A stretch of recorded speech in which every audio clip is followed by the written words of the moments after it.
Hey, church, we're closing in on the end of another session and another year of God using and blessing Fusion City Church.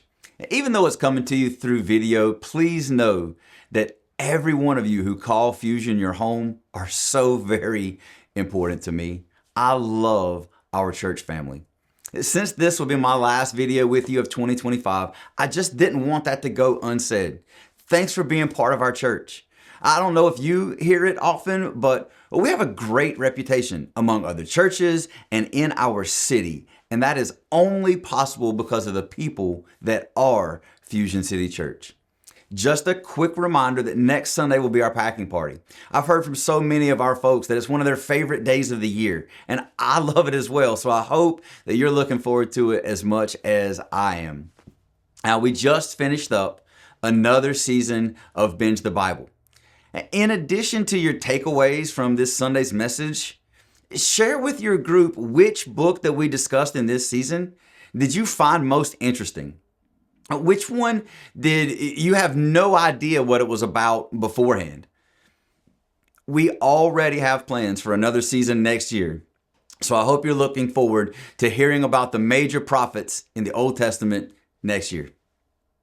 For our me time discussion this week, we're looking at Genesis chapter 46, where God's plan of redemption moves forward as Jacob and his entire family journey to Egypt.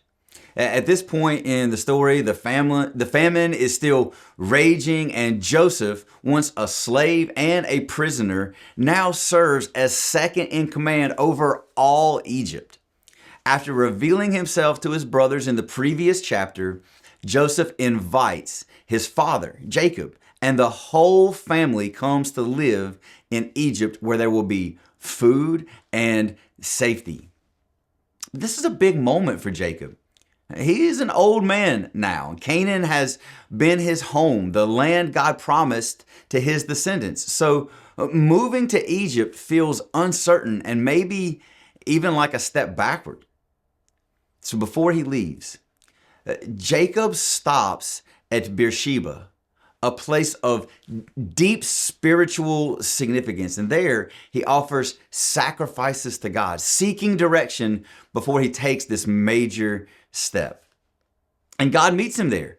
In a vision, God says, "Do not be afraid to go down to Egypt, for I will make you into a great nation there. I will go down to Egypt with you, and I will surely bring you back again."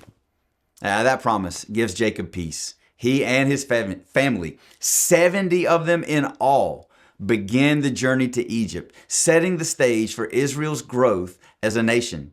And when Jacob finally sees Joseph again, after more than 20 years apart, he weeps and he says, "Now I'm ready to die, since I have seen for myself that you are still alive." It's a moment of restoration, of reunion, and reassurance. It's a moment that reminds us when life doesn't go as planned, God's promises still stand.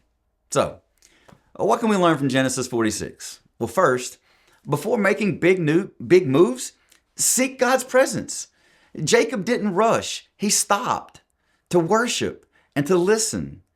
In a world that pushes us to act fast, God often invites us to pause, to make decisions from prayer, not pressure.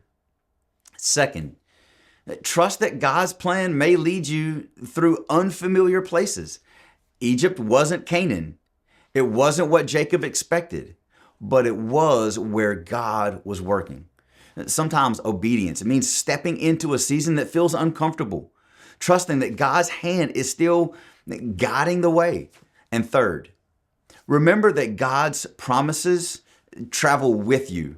God told Jacob, "I will go with you." Wherever you go, through transition, relocation, or change, God doesn't stay behind. His presence goes before us, with us, and within us. So, here was my engagement piece from this passage. Before you take your next big step, stop at your own Beersheba. Pray, listen, invite God's direction. And when he says, go, move forward in faith, knowing that his promise goes wherever you do. Genesis 46 reminds us that the journey may change, but God's presence never does. Now, remember to wear your festive gear on Sunday for the packing party. It's going to be a great time. I'll see you then.